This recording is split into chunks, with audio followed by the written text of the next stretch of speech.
ध्यायेतो विषयान पुंसास संगस तेषुपजायते। यदि तुम विषय चिंतन न करो तो किसी विषय में सुख नहीं है। तुम्हारा जब एकांत में चिंतन बनता है तब वो तुम्हें चिंतन के कारण सुखानुभूति होती है, ना कि उस विषय में सुख है। जैसे एक कुत्ता सूखी हड्डी लेकर एकांत में भागता है कि मेरे सुख को कोई छीन न ले, और जब चबाता है तो उसी की गलफरों से रक्त स्राव होकर हड्डी में दिखाई देता है। उसको लगता है इसमें रस है, इसमें पावर है, कुछ नहीं। ऐसे ही अज्ञानी पुरुष के द्वारा समस्त भोगों के भोगने का जो चिंतन है, वही चिंतन उसे सुखानुभूति कराता है, न कि भोगों में। नहीं तो भगवान की आज्ञा मानो, अनन्यस चिंतयन्तो माम, केवल भगवत चिंतन हो। फिर हमको परिणाम बताओ कौन सा भोग तुम्हें सुख प्रदान करता है, घृणा हो जाएगी। ये भगवत प्राप्त महात्मा कह रहे हैं, इनके वचनों को मानना चाहिए, अनुभव में नहीं उतरना चाहिए। ऐसा दलदल है भोगों का कि आज तक कोई अनुभव करके नहीं निकला है। जब निकला है तो रो के असंतुष्ट होकर के ही छोड़ा है। कभी कोई ऐसे भोग नहीं छोड़ पाया कि बहुत भोगा, हमें तृप्ति हो गई, अब मैं जा रहा हूं भगवान की शरण में। ऐसा कभी नहीं हुआ, एक भी नहीं हुआ। चाहे जितना बड़ा सम्राट हो, चाहे जितना भोग बाहुल्यता हो, रोया, पश्चाताप किया और असंतुष्ट होकर, अतृप्त होकर त्यागा। वही बात आज है आपके हृदय में कि आप अतृप्त हैं भोगों से, असंतुष्ट हैं, तो अनुभव के लिए मत जाइए। गुरुजनों की, महापुरुषों की बात मान लीजिए और उसका चिंतन छोड़ दीजिए। बस खास बात है, तुम्हारे को अगर कोई परेशान करता है तो तुम्हारा चिंतन परेशान करता है। अंदर से ठीक बैठकर देख लीजिए। बड़े भाग्यशाली उपासक है जिन्होंने अपने चिंतन को बचाने की चेष्टा की। कोई भी क्रिया तब होती है जब चिंतन होता है। ये बहुत सिद्धांत है, भगवान के वचन है। ध्यायतो विषयान पुंसास संगस तेषुपजायते। जब हम किसी विषय का ध्यान करते हैं, चिंतन करते हैं, मनन करते हैं, तो हमारे अंदर उसके भोगने की इच्छा प्रकट होती है। चाहे वो कोई खान पान की वस्तु हो, पहनने ओढ़ने की वस्तु, ये सब भोग के अंतर्गत आते हैं। सर्वेंद्रियार्थाः, समस्त इंद्रियों के अर्थ भोग अलग अलग है। श्रवणेन्द्री, घ्राणेन्द्री, नेत्रेन्द्री, त्वगेन्द्री, वाकेन्द्री, हस्तेन्द्री, पादेन्द्री, जनेन्द्री, गुदाएन्द्री, ये सब इंद्रियां हैं। 5 कर्मेंद्रियां हैं और 5 ज्ञानेन्द्रियां हैं। इनका मुखिया मन, ये 11 इनका काम ही है जगत के भोगों में चिंतन लगाना। बहुत सूक्ष्म विषय प्रार्थना है, ये संतों के अनुभूत विषय है। चिंतन किसी विषय का ना हो और फिर कोई भोग भोगो, बिल्कुल 100 में 100% आपको सुख नहीं मिलेगा। और ऐसे महापुरुषों का जो चिंतन भगवान में स्थित है, प्रियालाल में स्थित है, उनके लिए कहा गया वो विषयान ग्रहणंत मुंचंत, वह कोई फर्क नहीं पड़ता। विषय सेवन में, पाप कृत्य में, पुण्य कृत्य में अंतर से देखा जाता है कि उसको बराबर 5 व्यक्ति बराबर वही क्रिया कर रहे हैं, चाहे वो पाप की हो या पुण्य की हो, लेकिन पांचों का फल अलग अलग हो सकता है। एक का राग नहीं है, बिल्कुल केवल क्रिया है, बिल्कुल राग नहीं है, बिल्कुल नहीं बंधेगा, उसका हर कर्म अकर्म हो जाएगा। एक है बहुत कम राग है, उसको बहुत कम फंसा उसको होगा। एक है संपूर्ण राग चित्त में है, उसको पूरी आसक्ति उसकी दुर्गति करा देगी। अंतर से तुम कितना चिंतन करके उस भोग को स्वीकार किए हो, बस खास बातें हैं। इसीलिए भगवत प्राप्ति के मार्ग में चाहे जो विषय हो, यदि वो बहुत प्रिय लग रहा है और उसका हमारा चिंतन बना है, तो उसे हमें सेवन नहीं करना चाहिए, चाहे वो कितना सतोगुणी भोग क्यों न हो, क्योंकि हमारा चिंतन बना है। और अगर हम भोगेंगे तो चिंतन पुष्ट हो जाएगा, और बार बार चिंतन होगा तो हमारे चिंतन में विघ्न पड़ेगा। इसलिए जिस वस्तु का चिंतन हो कि आज तो अमुक चीज खानी है, अमुक चीज देखनी है, अमुक चीज भोगनी है, उसका बहुत सरलता पूर्वक यदि माया ने सानिध्य दे दिया है तो भी ना भोगा जाए। ये बहुत अंदर से अध्यात्म पुष्टि की बात है, इसे समझ लो। श्रीपाद कह रहे विषम, पहली बात यह है कि तुम हर्षित होकर जे ही भोग में जाओगे तो परिणामता तुम्हें शोक मिलेगा, क्योंकि द्वंद्व है ये विषम है। हरिवंश महाप्रभु इसी संसार पर विजय प्राप्त करने के लिए प्रेम की बात कही है। अगर इस संसार को जीतना है तो एकमात्र भगवत प्रेम है, दूसरा कुछ नहीं, दूसरी किसी की सामर्थ्य नहीं है। प्रेम में बहुत प्रबल शुभ अशुभ दुर्ग विध्वंस बल तब जयति जयति जग उच्चरे। सेवक जी महाराज कह रहे जीत विषम संसार कीर्ति जग विस्तर है। जीत विषम संसार कौन? जय जय श्री हरिवंश नाम गुण गाई है, जो नाम जप कर रहे हैं, लीला गायन कर रहे हैं।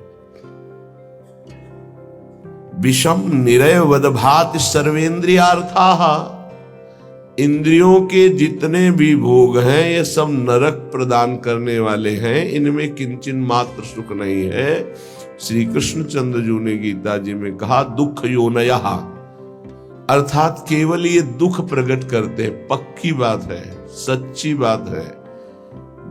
अज्ञान के कारण आपको ऐसा लगता है कि इंद्रियों के भोग भोग कर मैं सुखी हो रहा हूं, लेकिन सत्य विषय यह है कि जब उनको भोगो तो अंदर से आता है कि जो मैं चिंतन में सुख प्राप्त कर रहा था वो तो है ही नहीं।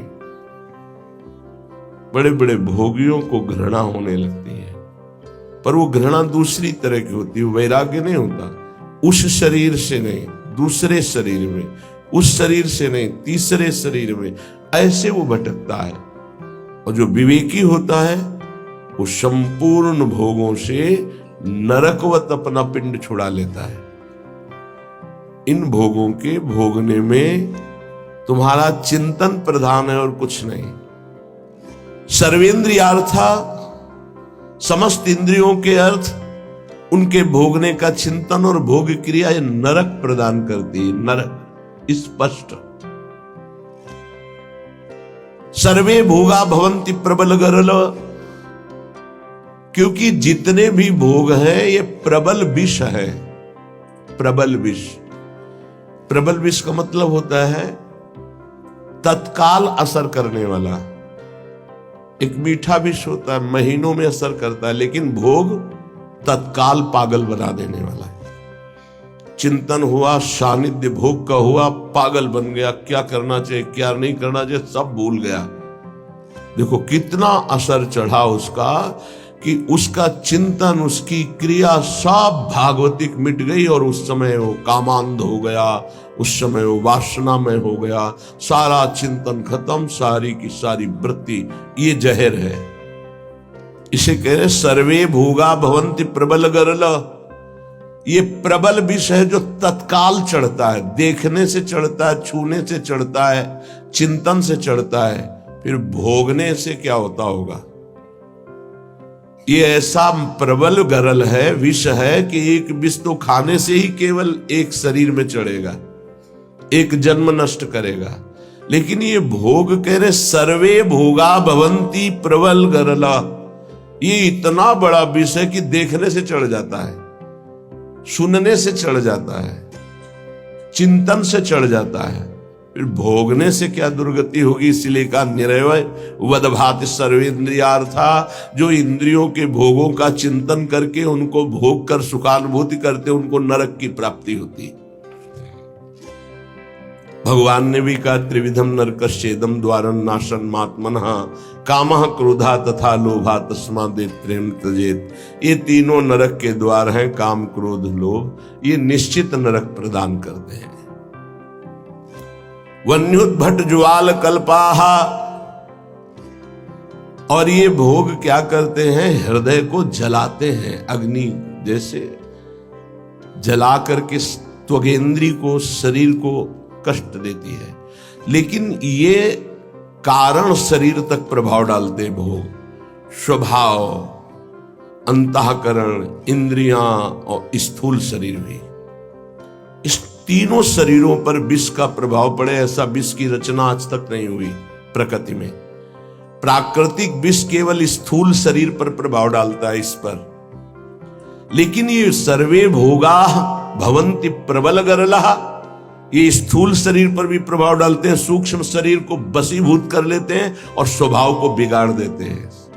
देहाभिमानी पुरुष जब इंद्रियों के द्वारा विषयों का चिंतन करके भोग करता है तो उसके तीनों शरीर बर्बाद हो जाते हैं, तीनों शरीर उसके गंदे हो जाते हैं। ये इसीलिए जो विज्ञजन है वो कह रहे हैं कि इससे बड़ा कोई जहर ही नहीं है। सर्वे भोगा भवंति प्रबल गरला वन्युद्भट ज्वाल कल्पाहा। हृदय जलाता है, भोगने पर भी जलन, भोगने के बाद भी पश्चाताप की जलन, पश्चाताप की जलन। और वो पश्चाताप टिकाऊ नहीं होता है। 1 घंटे 2 घंटे जलन हुई, तीसरे घंटे फिर उसी भोग की चिंतन वृत्ति, फिर वही भोग की क्रिया। बड़ी दुर्गति है संसारिक जीव की, बड़ी दुर्गति। ऊपर से चिकना चुपड़ा शांत नजर आ रहा है, अंदर देखो इसमें लिखा है वन्युद्भट ज्वाल कल्पाहा, कामाग्नि, क्रोधाग्नि, लोभाग्नि, उससे जल रहा है वो। कीट प्रायाः समस्त प्रवर सुरगणाः सिद्ध्यश्चेन्द्र जाल।